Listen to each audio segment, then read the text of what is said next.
voces que forman la noticia. En Contacto Informativo, la entrevista. Y esta mañana, amigos, me da muchísimo gusto saludar al abogado. Por supuesto, nos visita en el estudio de Contacto Informativo Jorge Chazal, a quien saludo con muchísimo gusto. ¿Qué tal? ¿Cómo está, abogado? ¿Qué tal? Buenos días.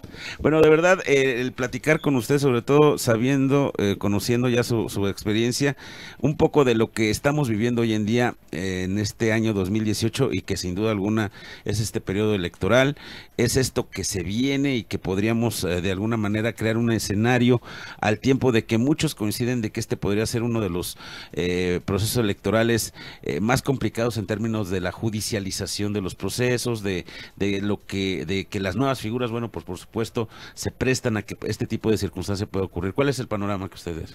Bueno, mira, el panorama es bastante desalentador. La evolución que ha tenido el sistema electoral mexicano nos ha llevado a hacerlo extremadamente complicado, extremadamente complejo en cuanto a la cantidad de normas. Esta última reforma que se hace a la Constitución, en donde centraliza en el Instituto Nacional Electoral prácticamente la cabeza del sistema electoral y convierte a los órganos locales en órganos dependientes. Esta gran cantidad de leyes que se han ido haciendo con el tiempo para ir tratando de prever todo lo previsible y que siempre hay algo que se les escapa, ha hecho que, como bien lo dijiste, terminemos judicializando los procesos electorales. Podemos ver que ahorita en este momento ya hay decisiones del Tribunal Electoral que le marcan la pauta al INE de cómo deben de hacerse los debates, cuándo pueden hacerse los debates, los tiempos. Esta generación de antes eran campañas electorales, luego había precampañas, ahora hay intercampañas. Es decir, cada vez vamos a llegar a un punto en el que a lo mejor al día siguiente de la jornada electoral empieza el siguiente proceso electoral, digo, de tanto que se han ido extendiendo los tiempos. Y el único que sale perdiendo es el ciudadano, porque en este sistema tan complicado, tan complejo, tan enredado, finalmente lo que menos importa son los votos, ¿no? Es decir, terminan siendo estrategias de comunicación, terminan siendo estrategias jurídicas, y lo que menos importa es el votante.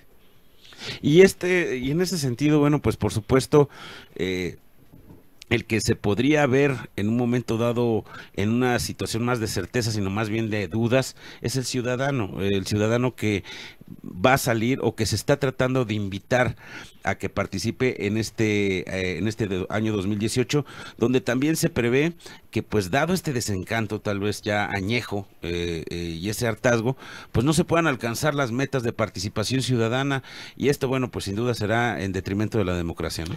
Fíjate que yo creo que pasa lo contrario. Yo creo que sí va a haber participación. El problema es que no necesariamente es una participación buena. Mira, el gran tema que hay es que va a ser un proceso en donde, además de todo ese marco jurídico complicado que estaba yo refiriendo, juegan un papel importante las redes sociales, por ejemplo.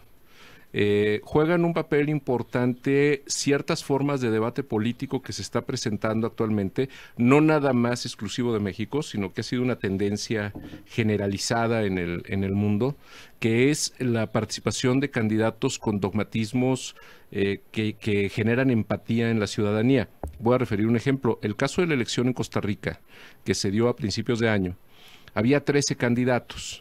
De estos candidatos ganó el que menos esperaba que pudiera ganar, es decir, quedó en primer lugar Fabricio Alvarado, y Fabricio Alvarado es un pastor evangélico que tomó como bandera el ir en contra del matrimonio de personas del mismo sexo. Es decir, hay una opinión consultiva de la Corte Interamericana de Derechos Humanos que le hace el gobierno de Costa Rica, y donde la Corte dice que, de acuerdo a los derechos fundamentales en la Convención Americana sobre Derechos Humanos, debe permitirse el matrimonio entre personas del mismo sexo. Esta fue la bandera que toma Fabricio Alvarado para salir a las calles a decir que no se puede imponer desde la Corte Interamericana una moralidad, y le dio resultado, y entonces ganó las elecciones en Costa Rica justamente con este discurso de intolerancia. Este discurso de intolerancia porque genera empatía, en donde tienes a un ciudadano que no ha recibido respuesta del gobierno, un ciudadano que es testigo de monumentales actos de corrupción sin que las instituciones hagan nada, un ciudadano que eventualmente recibe un llamado a la parte emotiva que tiene que ver con dogmas absolutos y cuestiones más de convencimiento personal, moral, y entonces el voto se da al político que le ofrece eso. Nosotros hemos visto cómo en este proceso, digo, no tengo ningún empacho en decirlo, Andrés Manuel López Obrador ha manejado ya algunas cuestiones de carácter religioso dentro de su propaganda, lo cual implica que va a estar presente o va a ser un elemento adicional el que se va a poner en la mesa en el proceso electoral. Entonces, yo creo que sí vamos a tener participación, pero creo que vamos a tener participación de ciudadanos que más bien van a ir a votar en contra de alguien. Aquí no va a ser el chiste quién tenga más votos a favor, sino en contra de quién quieren votar.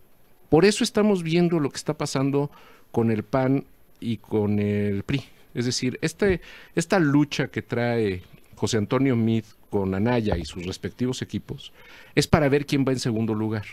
¿Por qué? Porque saben que el segundo lugar va a recibir los votos en contra de López Obrador, que va en primer lugar.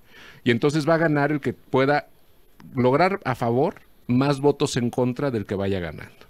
Y entonces es un proceso que está totalmente viciado y pervertido porque a la ciudadanía simple y sencillamente se le ha abandonado en los procesos electorales. Hace unos instantes platicábamos que prevalece más la descalificación, que prevalece más el encono y que pues muchos ciudadanos, nos hemos topado mucho con eso, de que hoy por hoy dicen, pues es que no tengo ni idea por quién puedo votar. En este momento, si me preguntan, no sé. Quisieran tener tal vez un poquito de certeza o un poquito de simpatía, como en otras ocasiones, como ocurrió tal vez en el pasado, que tal vez muchos de nosotros ya teníamos de alguna manera definido alguna inclinación o alguna simpatía, ya no, si no fuera por un partido, a lo mejor por un candidato, pero hoy por hoy muchos ciudadanos se encuentran con eso, es que vamos a acabar votando por el menos peor, o tal vez por alguna situación así. Malo sería que por una situación nada más de carisma, ¿va? Porque esa también podría ser un factor, ¿no? Claro, pero es cierto, van a votar por el menos peor. Y es que, ahorita estás mencionando el caso de los partidos políticos. Originalmente los partidos políticos eran el vehículo para que pudieran los ciudadanos acceder a los cargos públicos y que se manejaran los procesos electorales.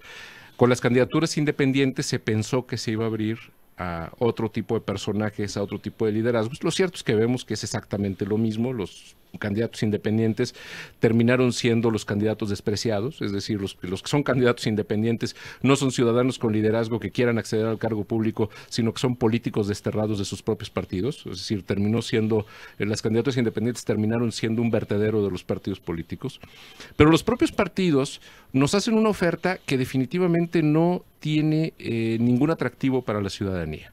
¿A qué es a lo que me refiero?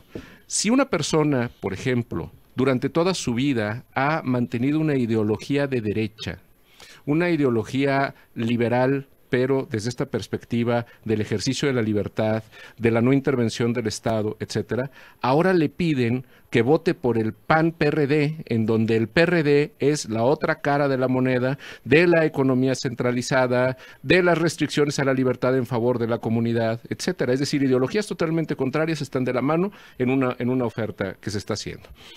Por otro lado, el caso de José Antonio Meade, una persona que puede tener un extraordinario perfil técnico, pero que en la parte de empatía con el votante deja mucho que desear, en donde además se nos ha presentado a la ciudadanía un partido como es el Verde Ecologista, como el adalid de la corrupción en México, y sin embargo va de la mano con José Antonio Meade para participar en la elección de la presidencia de la República. Es decir, los partidos políticos entonces no importa la ideología, simplemente estamos viendo un utilitarismo de tratar de decir lo que sea, no importa, con tal de poder llegar, ¿no? Y esa parte la ciudadanía la ve, la siente, la entiende y se decepciona.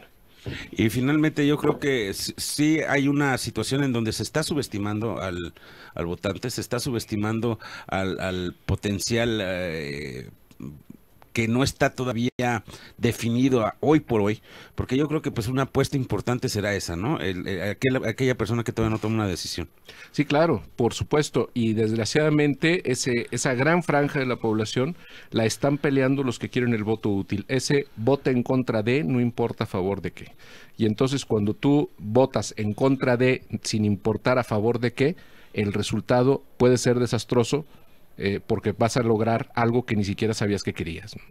Bueno, pues por supuesto, sin ninguna certeza no voy a saber por quién estuve votando a quién. De alguna manera mi voto favoreció para que el día de mañana sea mi representante o mi presidente, ¿no? O sea, que pueden ser dos escenarios pues verdaderamente poco alentadores, como dice usted, abogado. Así es, y nos falta ver qué va a pasar con las elecciones legislativas, porque estamos centrados en la elección presidencial, pero las elecciones legislativas son importantes. Recordemos el caso de Vicente Fox.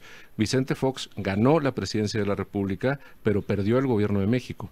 ¿Por qué? Porque la Cámara de Diputados y la Cámara de Senadores eran de mayoría de oposición al gobierno de Vicente Fox. Y entonces vivimos una parálisis para muchas cuestiones. No quiere decir que las ideas de Vicente Fox fueran buenas, pero lo cierto es que no había un dinamismo que podía haberse dado de haberse establecido canales de comunicación. Y aquí, desgraciadamente, estamos viendo cómo en las elecciones legislativas las candidaturas se han estado repartiendo entre estas alianzas contra natura como el PAN-PRD o dentro de las mismas alianzas que hace el PRI, realmente no por los mejores elementos, sino por personas que han aportado, y hay que decirlo así tal cual, han aportado recursos para casi comprar sus candidaturas, ¿no?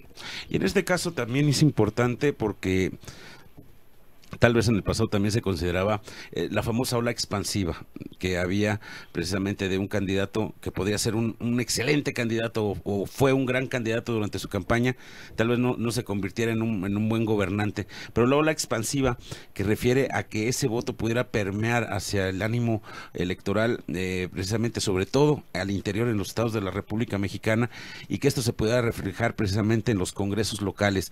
Se habla de que precisamente vamos a tener un congreso diferente de acuerdo a lo que se proyecta, a lo que se pronostica, y tal vez más presencia de otros partidos que en el pasado, por ejemplo en San Luis Potosí, no la tenían tanto. ¿Qué nos puede comentar sobre esto? Bueno, lo que pasa es que para mí, y perdón que me refiera otra vez a este frente, pues no sé, con México al frente, o el nombre que haya definitivamente adoptado esta extraña unión del PAN, PRD y Movimiento Ciudadano, tenemos, por ejemplo, un muy claro ejemplo, y lo tomo como tal.